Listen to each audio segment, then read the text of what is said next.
el cine como recurso didáctico, ¿sí? El cine como recurso didáctico. ¿Qué entendemos por el cine como recurso didáctico y sobre todo qué tipo de categorías podemos incluir?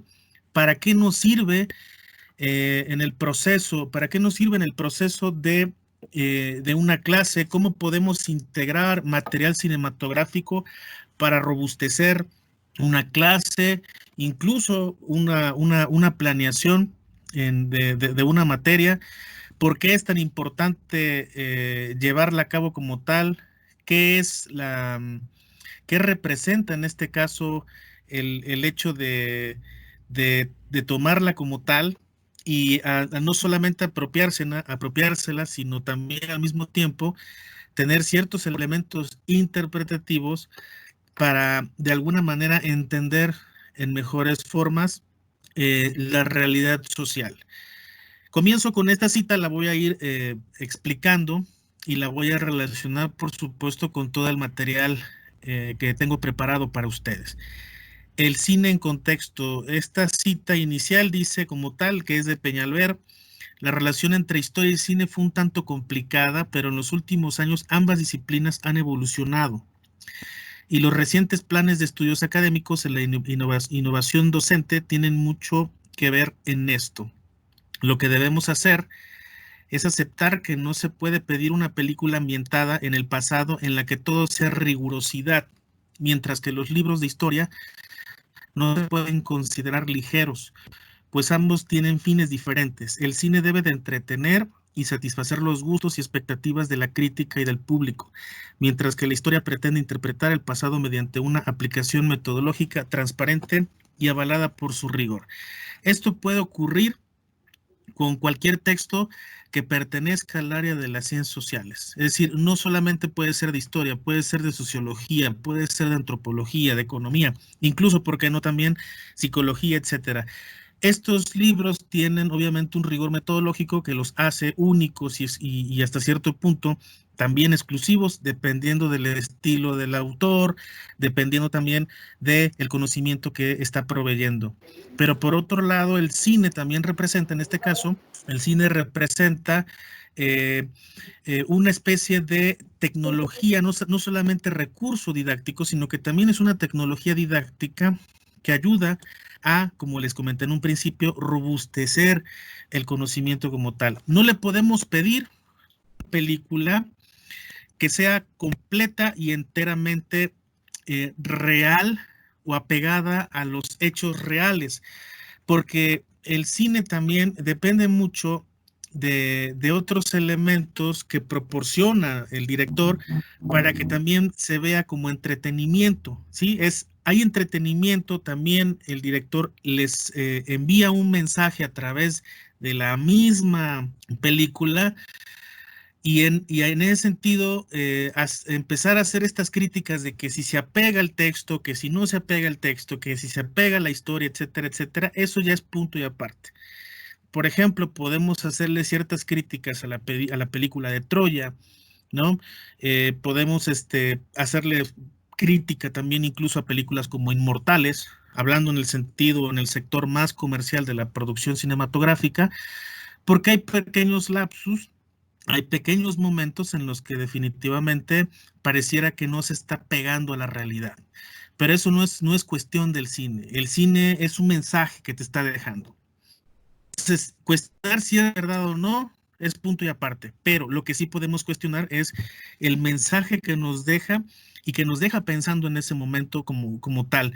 Como por ejemplo, la película de Francisco Vargas de El Violín, una película que, no obstante, se está grabando en el siglo XXI, utiliza los colores blanco y negro para ambientarla de tal manera y que el espectador se involucre con los actores y en el ambiente.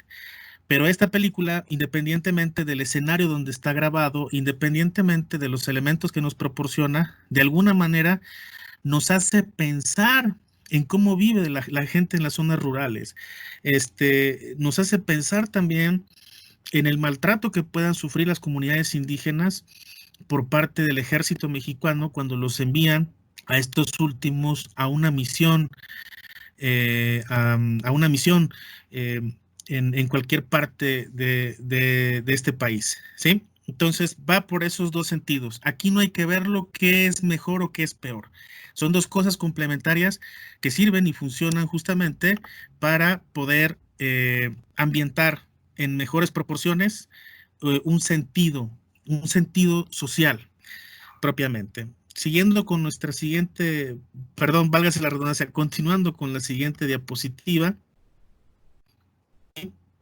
en la recreación en el tiempo y el espacio, el cine puede ayudarnos, nos dice Bermúdez, a conocer mejor cualquier aspecto de cualquier época histórica, así como analizar los espacios geográficos, incluso arquitectónicos, de determinadas épocas. Por esta razón, contemplamos una serie de motivaciones didácticas, tales como un conocimiento geográfico, artístico, social, político. La importancia de estos instrumentos para el cine reside en la relación que podamos establecer entre ellos y la realidad histórica.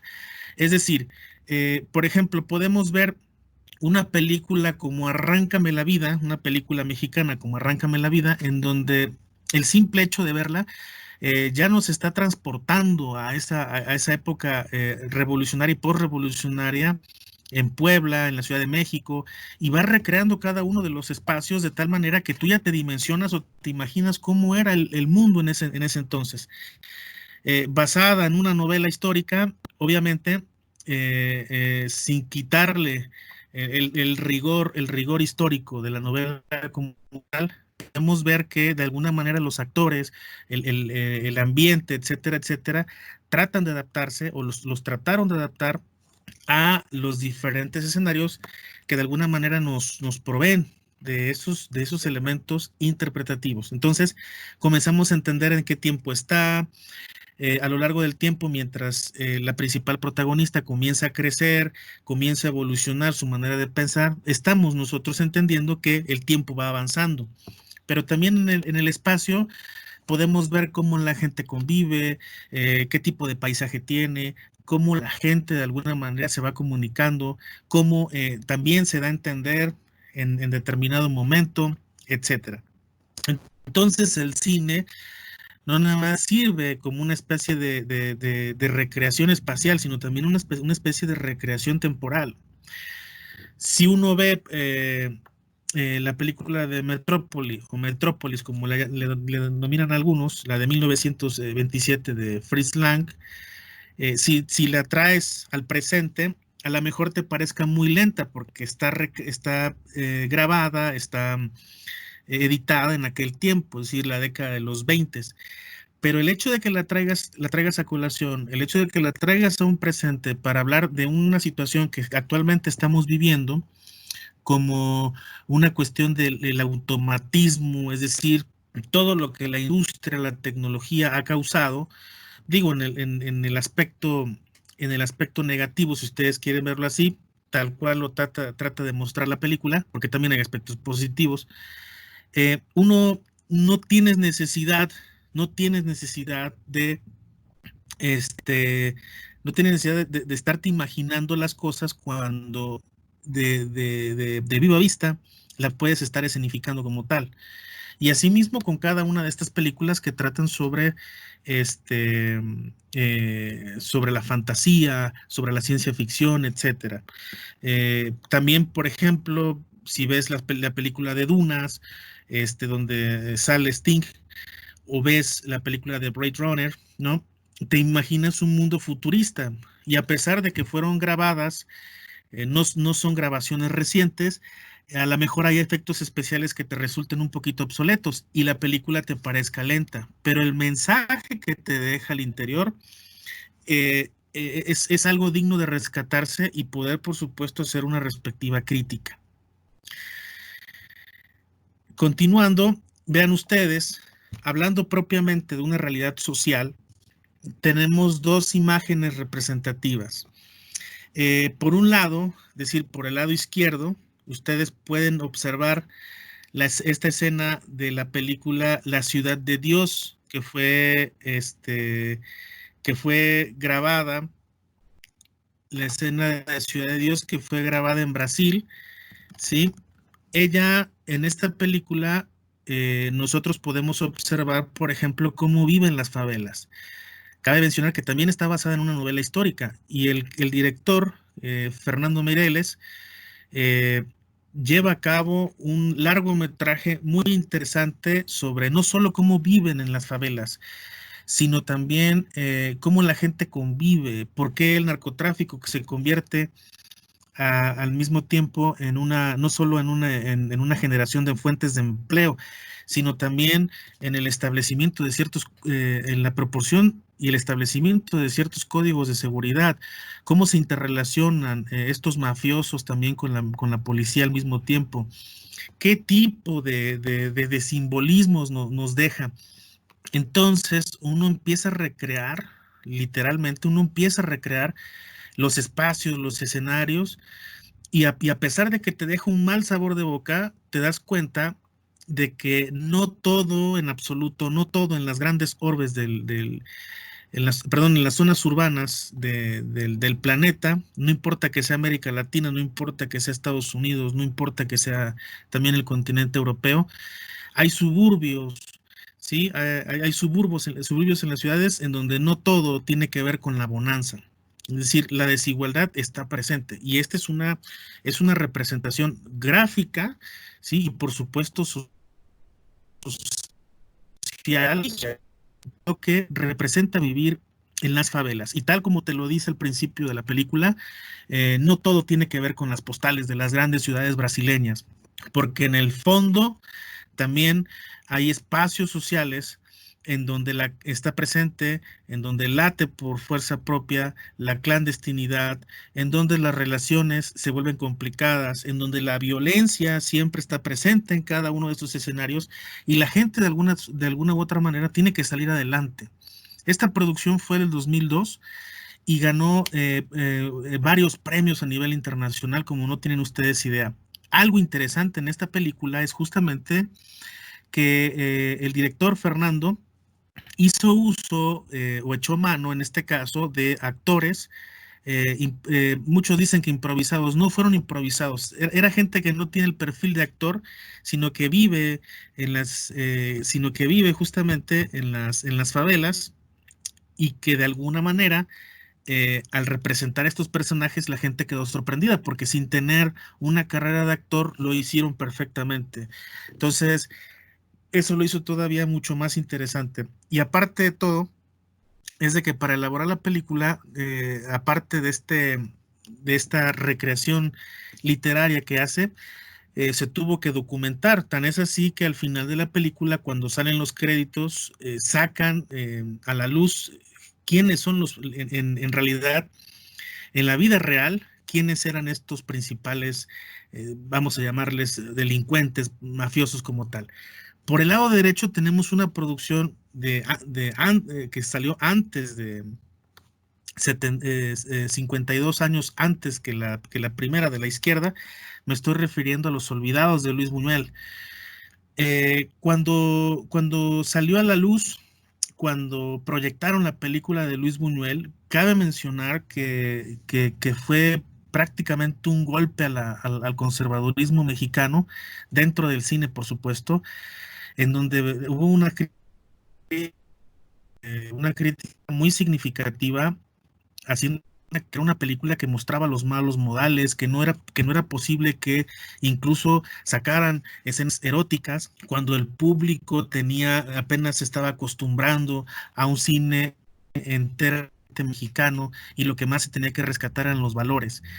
Acostumbrados a ver, por ejemplo, películas como en el caso de Nosotros los Pobres, protagonizadas por grandes actores también, como el caso de Pedro Infante, de repente Luis Buñuel llega y implementa nuevos estilos en la manera de proyectar el cine. Y entonces nos topamos con una realidad cruda, ¿sí? Una realidad cruda en donde lo que te dice es la violencia no se puede cambiar y no se puede sustituir por la amabilidad y los buenos modales. Por el contrario, la violencia genera violencia y acabar definitivamente con los malos modales y los malos escenarios de las sociedades aisladas, en los suburbios y demás, es implementar un control, y hasta eso quién sabe si pueda salir avante. Entonces, esta película refleja la crudeza.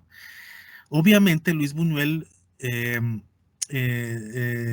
como vulgarmente se dice, se aventó el trompo a la uña, porque literalmente en el momento en que fue proyectada, uno de los hombres más influyentes del cine, como es Emilio el Indio Fernández, soltó una crítica a todo lo que daba en ese momento, haciendo alusión que justamente no se podía proyectar este tipo de películas, porque en la realidad lo que más importaba era rescatar los valores, y era lo que en un principio películas como Allá en el Rancho Grande habían pretendido, que era justamente rescatar los valores, la mexicanidad, la identidad, etcétera.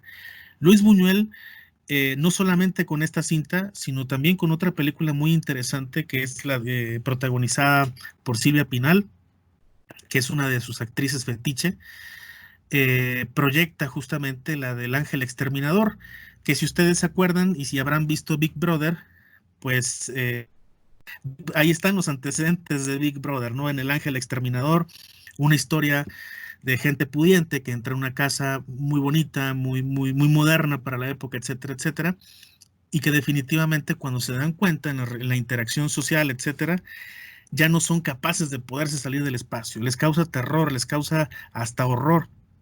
Entonces, esta película, que es muy interesante también, de Luis Buñuel, también rompe los esquemas.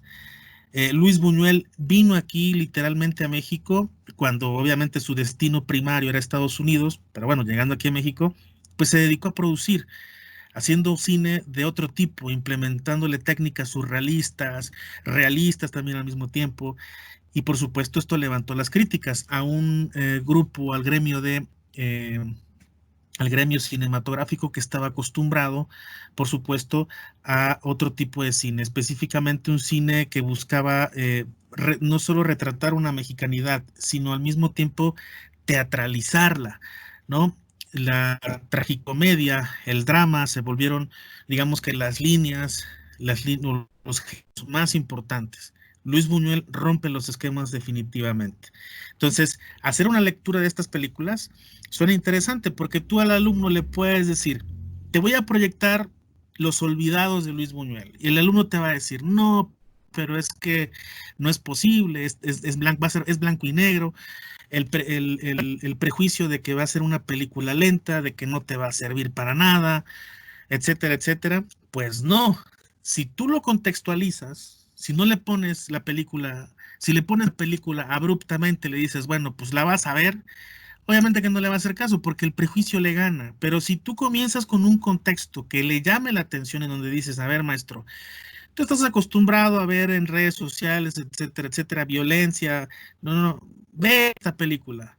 Esta película se adelanta a los tiempos. Luis Buñuel estaba adelantado a los tiempos. No necesitó de Twitter, no necesitó de Facebook, no necesitó de YouTube para mostrarle al mundo entero, ¿sí? Cuán violenta puede ser una sociedad. Tan importante es esta película que ganó galardones, ¿sí? Premios, reconocimientos a nivel internacional, y más en el extranjero que en México. Pasó como en su momento las películas del Santo, que fueron incluso premiadas en París, porque se les consideró surrealistas al utilizar máscaras para poder disfrazar o para poder guardar la verdadera identidad de los grandes héroes. Entonces, en este escenario hay que mostrarlo, ¿no? Captar la atención, por qué es importante, etcétera. Hasta cuando ven la película y se adentran y comienzan a causarles cierto interés. Pasando a nuestra siguiente diapositiva, tenemos cuáles son nuestros principales limitantes, ¿sí? ¿Cuáles son nuestros principales limitantes para, en este caso, desarrollar adecuadamente el recurso del cine para poder fortalecer el conocimiento en las ciencias sociales? El primero de ellos es que uno de los obstáculos para presentar el cine como recurso didáctico es la falta de formación del profesorado. Es decir, a los profesores no nos enseñan a utilizar una didáctica, mucho menos una metodología, ¿sí?, de enseñanza-aprendizaje. Simplemente tú ves películas y las vas incorporando porque se te hacen interesantes, ¿no?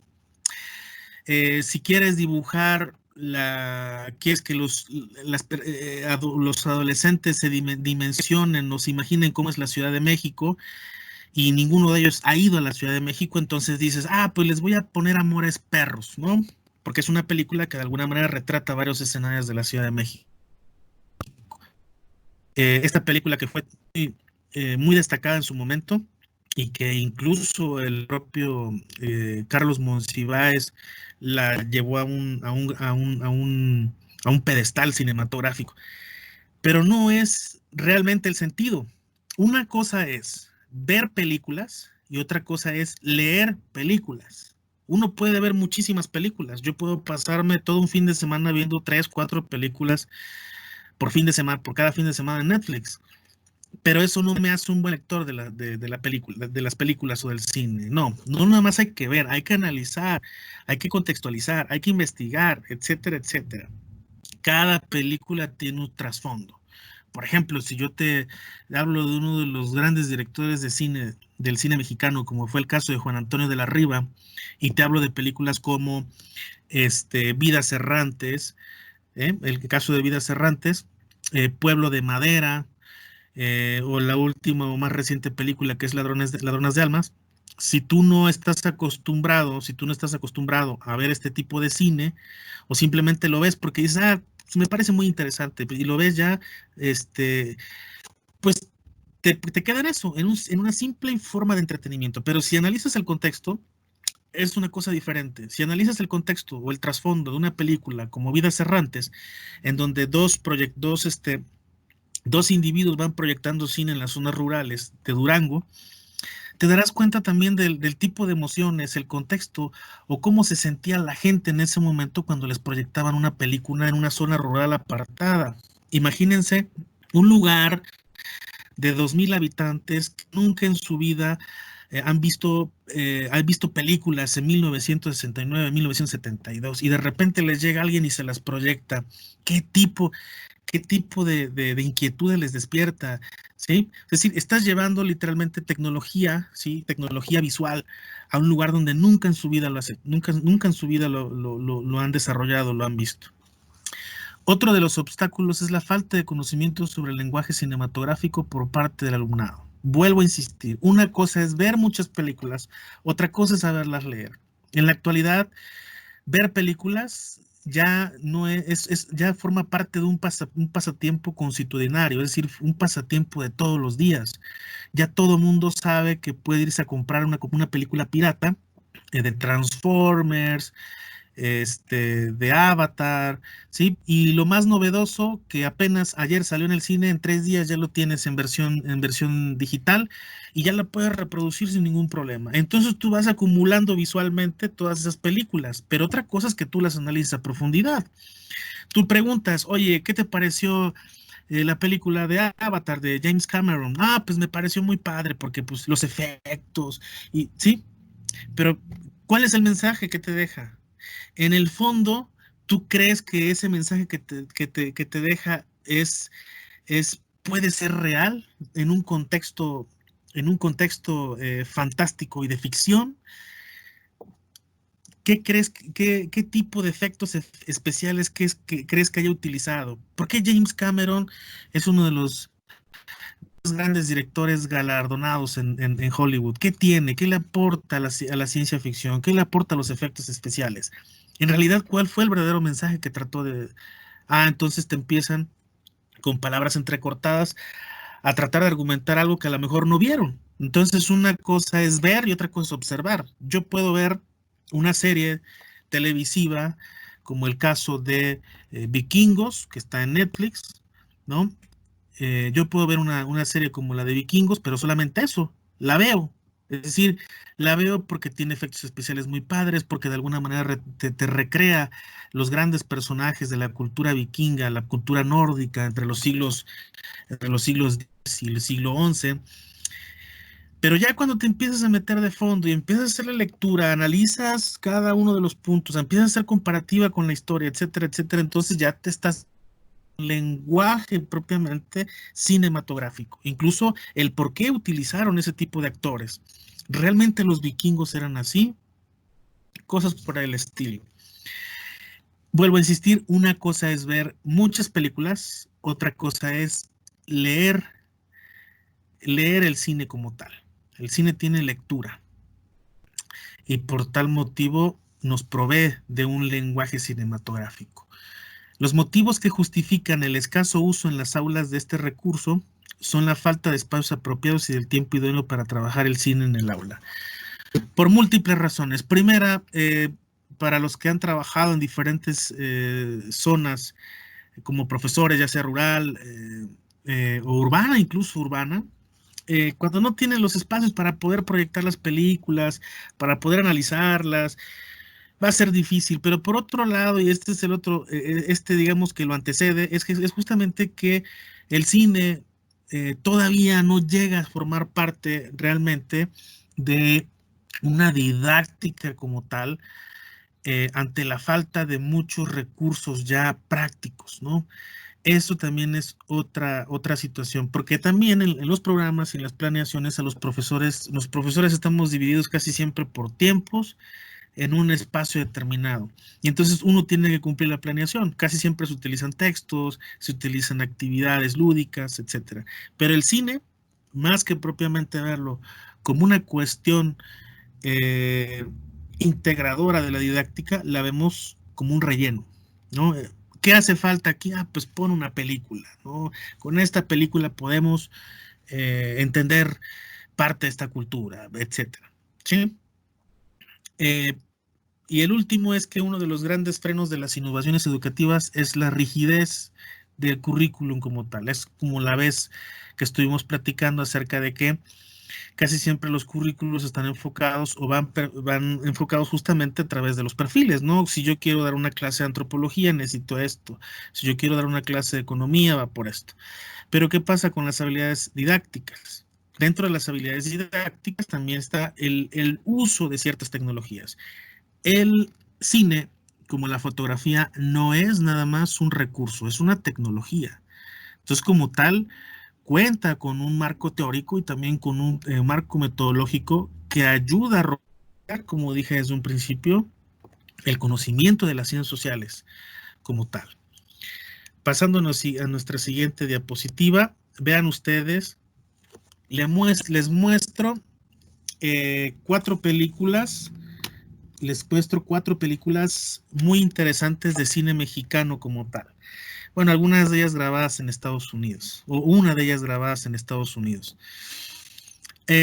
Por ejemplo, y esto hablamos del contexto como tal, de la importancia, de la trascendencia, del lenguaje cinematográfico en sí.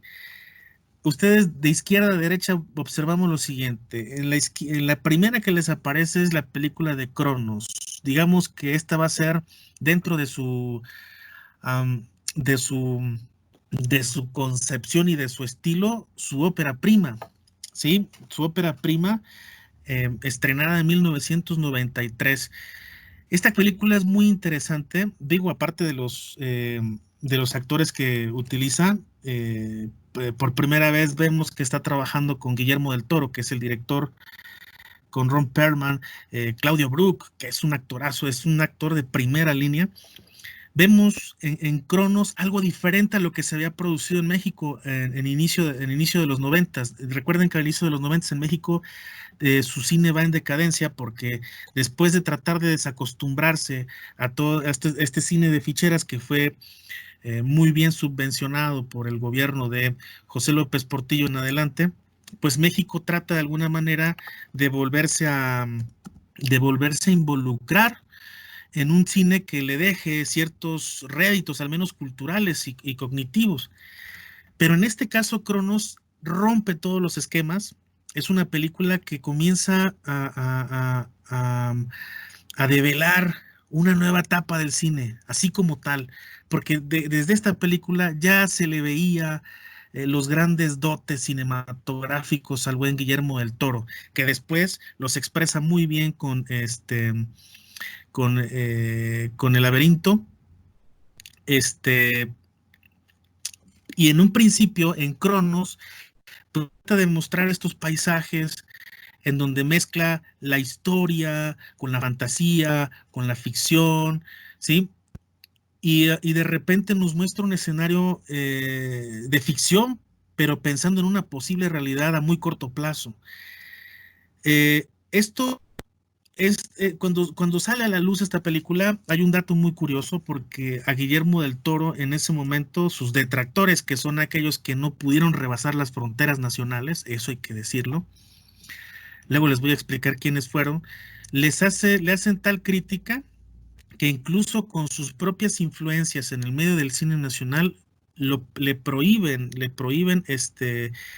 la fluidez de ciertos recursos para que cuando la película salió nominada a un reconocimiento en el Festival de Cannes o de Cannes, como ustedes quieran denominarle, sí, este tipo, Guillermo del Toro, tuvo que de alguna manera pagarse con sus propios recursos el viaje y demás. Y él mismo cuenta la anécdota de que en una habitación muy cara, estamos hablando de en Francia, tuvieron que albergarse varios personajes, varios actores y demás, para poder solventar ese día y al otro día poderse presentar.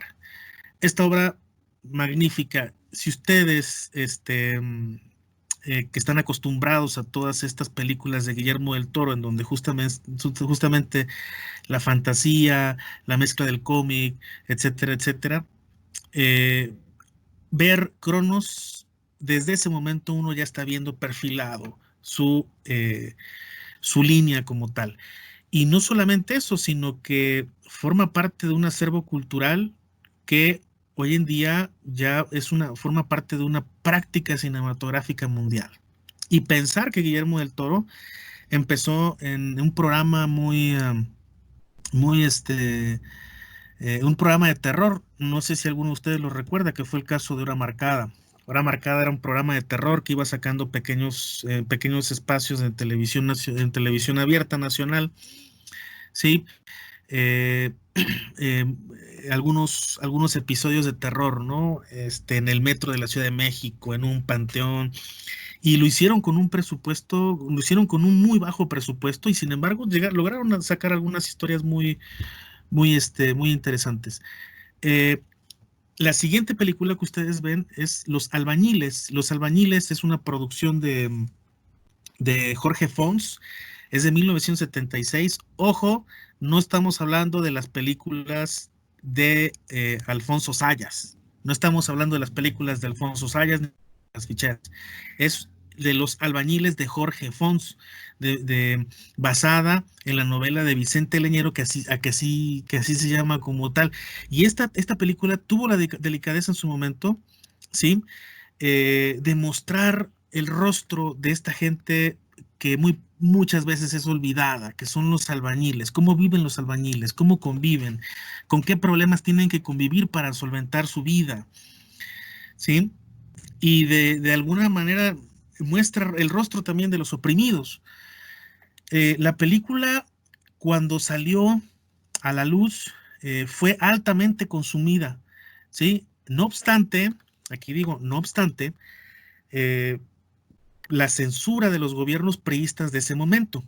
Porque si uno lee la novela de Vicente Leñero, uno se va a dar cuenta que también habla de la represión que México vivía en ese momento, sobre todo en la Ciudad de México y demás. Y de repente muchos periodistas, incluso intelectuales del momento, empezaron a relacionar esta película con otros acontecimientos de los cuales fueron víctimas muchos periodistas, ¿no? Como el caso de toda de esta serie de novelas, estas novelitas que sacó el periodista Romo, para hacer alusión a los asesinatos que se cometía sobre aquellos periodistas que trataban de mostrar el verdadero rostro de México, sobre todo en las grandes ciudades de aquel entonces, del 76. Recuerden ustedes, por aquel entonces, entre 1970 y 1976, quien llega al poder es Luis Echeverría Álvarez. Entre Luis Echeverría Álvarez y por lo menos hasta Miguel de la Madrid, ya no hablemos de Carlos Salinas de Gortari, seguridad pública, así como así como el ejército estaba a merced de los principales, vamos a llamarlo así, intereses políticos. Todavía, pero en ese momento estaba más que afirmado, más que, más que procesado, más que digerido.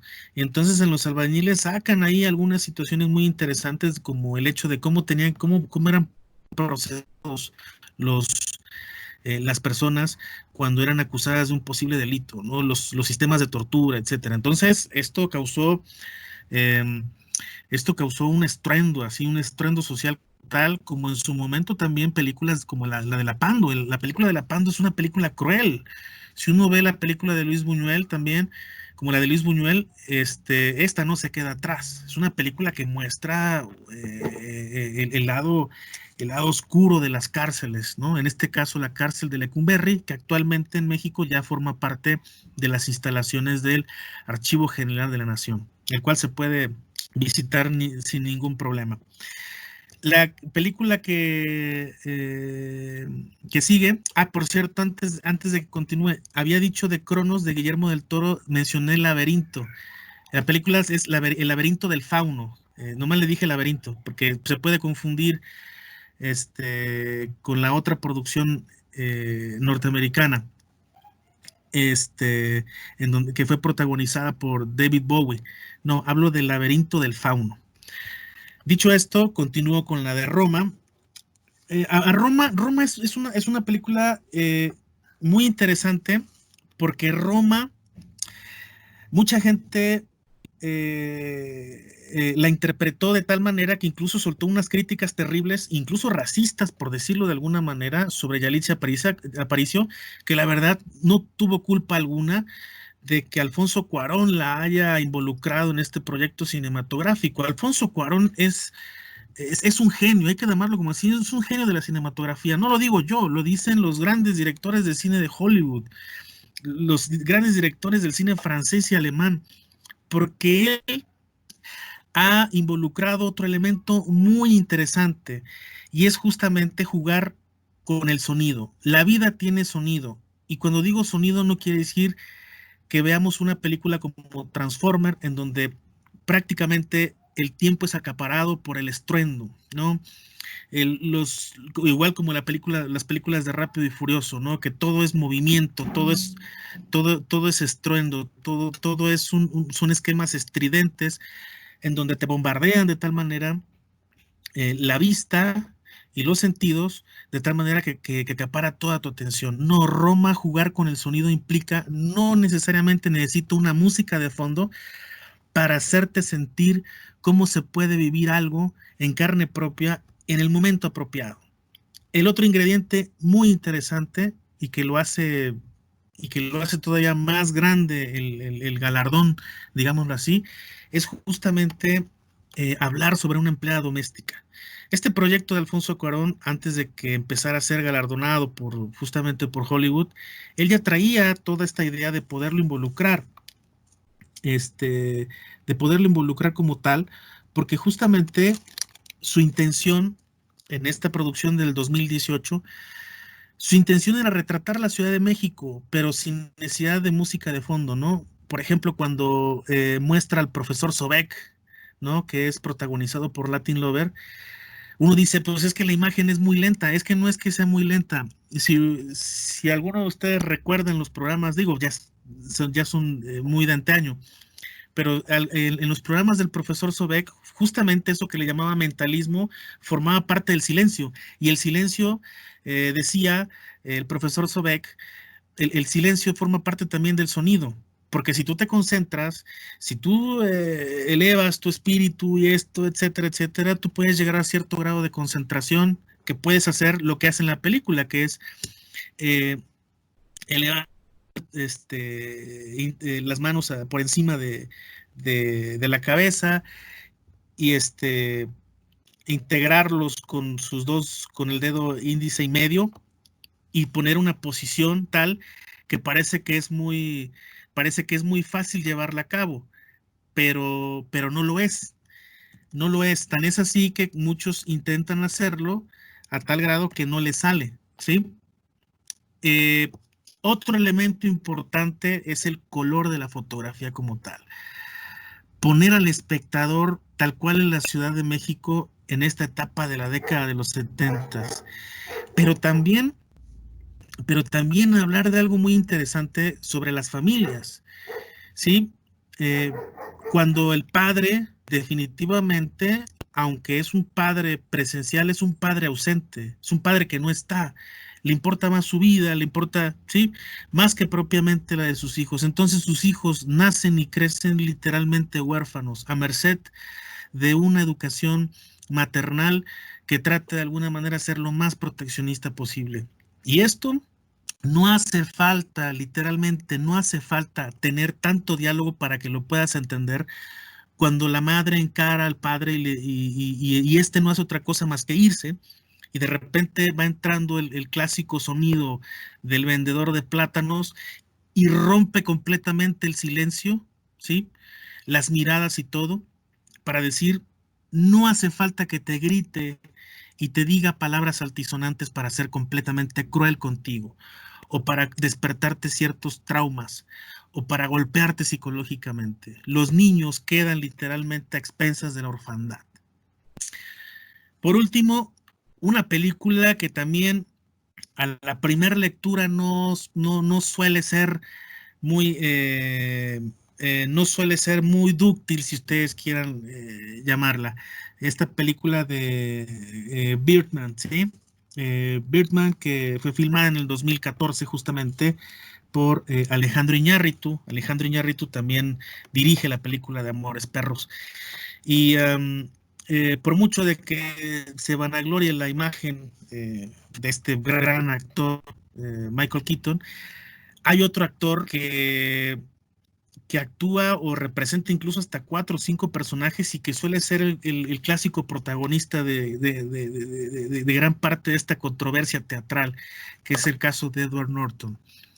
Esta película en su momento despertó grande expectativa y muy buenas críticas, porque es la vida en un teatro, es decir, cómo el individuo se desprende de lo que suele ser para convertirse en un actor dentro de un teatro. Entonces te mete en la intimidad y de repente uno puede pensar que te confunde con los espacios, te confunde con los escenarios, etcétera. Pero al final quedas literalmente integrado a cómo el actor puede manejar con los tiempos, con el espacio, con la imagen, incluso le puede despertar ciertos problemas psicológicos, ¿sí?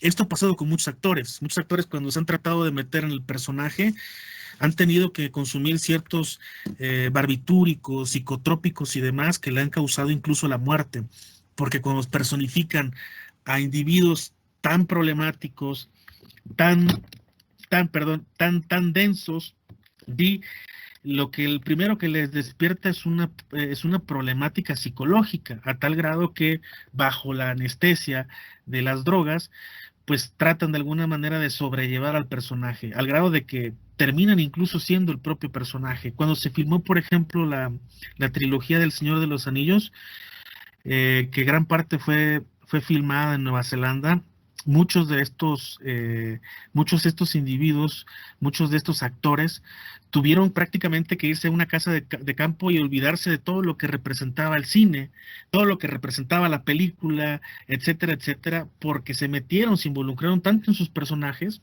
fue poquito más de 3 años, que terminaron casi actuando en la vida real como ellos y casándose como ellos. Entonces, Birdman es eso. ¿Cómo te puede llevar al extremo? Muestro todos estos directores mexicanos, 3 de ellos ganadores del Oscar, como es el caso de Guillermo del Toro, González Iñárritu y el caso de Alfonso Cuarón, pero otros que no lo ganaron y que sin embargo también mostraron o reflejaron un rostro social aquejador para el momento histórico de México, que fue el caso también de Jorge Fons. Jorge Fons también tiene otras películas maravillosas que uno puede apreciar incluso en YouTube. El método didáctico en el uso del cine, y lo más recomendable siempre es, punto número 1, hacer uso del cine para recrear situaciones análogas a los temas vistos en clase. Ojo, no porque el hecho de que yo vea una película y piense que esa película está relacionada con el tema, eso es una cuestión exageradamente subjetiva. Entonces no es análoga. Hay que profundizar en la película. ¿Realmente la película, tiene que ver con el tema o nada más porque yo sienta o piensa que es? Ya. Porque después el resultado puede ser contraproducente. El cine cuenta con una metodología de lectura crítica, como ya les dije. Hay que contextualizar. Los pasos que les voy a comentar a continuación. Es decir, las películas deben contar con la apertura de un contexto. Antes de proyectar una película se tiene que hablar de la película, cómo se produce, lo que se produce, en dónde se produce, por qué se produce, quiénes son los actores, quién es el director, cómo se ambienta la película, qué premios ha ganado, etcétera, etcétera. Las películas deben contar con un cierre reflexivo, es decir, qué te deja la película y qué relación puedes encontrar con el tema que estás viendo. ¿Sí? El alumno tiene que estar consciente de ello. Si tú te vas y nada más pones la película y termina la película, ay, qué bonito, qué padre, qué chido, y qué tal estuvo la película, etcétera, etcétera, es como si hubieran ido al cine a ver una película que le llamó la atención en el momento y se acabó. Entonces no fue práctico y por tal motivo no fue didáctico. Las películas deben contar con una retroalimentación expositiva, es decir, después de que los alumnos expongan su respectivo punto de vista, siempre es importante darles esa retroalimentación, ¿sí? Para que de entrada, a lo mejor no hizo el clic que uno esperaba, pero de entrada ya le dejaste la duda. Y si le das una retroalimentación, mucho mejor. Si las películas no cuentan con apertura y cierre, muy difícilmente obtendrá un aprendizaje. Esto es muy cierto, es como yo les dije. Si se muestra la película tal cual, nada más para rellenar y que... Entonces no, incluso hasta una película de terror, ¿no? Si tú muestras una película como El libro de piedra, Lo que el viento se llevó, para rememorar un poquito lo que ha sido el cine de terror mexicano, pues está muy padre si tú quieres, pero si lo pones como tal, lo dejas a la interpretación del alumno. Pero si lo contextualizas el por qué, por ejemplo, El libro de piedra no solamente es una obra de terror, te habla incluso de un contexto histórico, de cómo la estatua, cómo el niño llega desde Austria hasta México, ¿no? A través de un libro de brujería en el siglo XVI y cómo causa estragos y cómo cada determinado tiempo. Entonces, te hace una mezcla muy interesante. Y pensar que esa película fue grabada en una casa de campo en Coyoacán, de, de Emilio el Indio Fernández. Fueron películas grabadas con muy bajo presupuesto y que generaron, generaron fabulosas ganancias, como fue la película también de Rojo Amanecer, que fue casi toda grabada en un edificio y en un departamento. Eh, Continuando con nuestra siguiente diapositiva, ¿sí? Las consideraciones primarias, ya para ir cerrando en esta cuestión, ya para ir cerrando, las consideraciones primarias. Las películas deben ser atractivas, ¿sí? Y aquí, cuando digo atractivas, no necesariamente tienen que ser todas del siglo XXI. Hay películas atractivas que vienen incluso desde antes. La de Los Olvidados es una película muy atractiva, ¿no? Digo, porque no todo es, cuando uno dice películas atractivas, uno de repente piensa en las películas de Luis Estrada, ¿no? La Ley de Herodes, Infierno. No todo es Luis Estrada, que por cierto reproduce mucho su estilo. Las películas deben ser atractivas y transmitir aquellos valores sobre los que queremos incidir con motivo de la reflexión, recursos susceptibles de análisis y contenido que podamos analizar como base para el desarrollo de la sesión. Una vez realizado un listado acorde con los contenidos que pretendemos trabajar, se presentará al alumnado la secuencia que va a seguir. Se trabajará una ficha técnica, eso es importante, siempre es importante, porque siempre hay que contextualizar la película, no nada más hay que ver, y esa película, ¿qué te parece? Si hablas de películas recientes y ves alguna y no, me pareció muy padre, no, debes de contextualizarla, debe de quedar en tu memoria, porque cuando surjan ciertos problemas o estés en alguna conversación teniéndola como tal analizada y contextualizada, la puedes sacar a colación y la conversación se vuelve más nutrida. ficha técnica en la que reflejaremos el título, año, género, duración, director, guionista, productor, director de fotografía, elenco con un resumen argumental.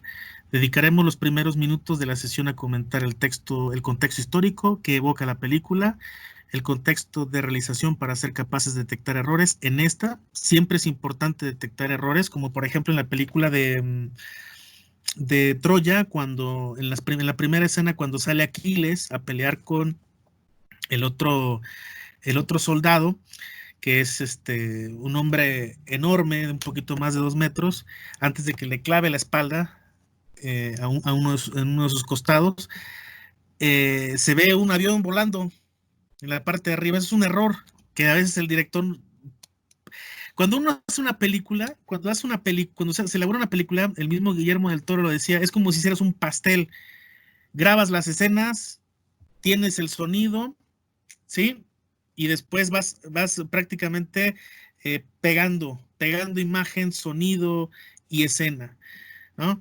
Entonces, de repente, cuando ya sale todo el film completo, a veces hay detalles que no los podemos detectar. Detalles como ese, ¿no? O incluso detalles de traducción. Ya ven ustedes que aquí en México somos muy duchos y somos muy, muy inventivos cuando se trata de acuñar ciertos títulos de películas, ¿no? Y de repente el título de la película, eh, Edward Game, ¿no? Y de repente le pones, ¿no? El más grande infierno. ¿Para qué? Para que llamen la atención. Incluso en la misma traducción del inglés al español, hay palabras que la verdad no tienen sentido y demás, pero finalmente le entiendes de alguna manera. Y datos que sean necesarios para alcanzar un aprendizaje significativo. Esto lo dice Peñalver. ¿Sí? Y justamente no hay mejor manera de involucrar a una persona que elaborar un video cortometraje.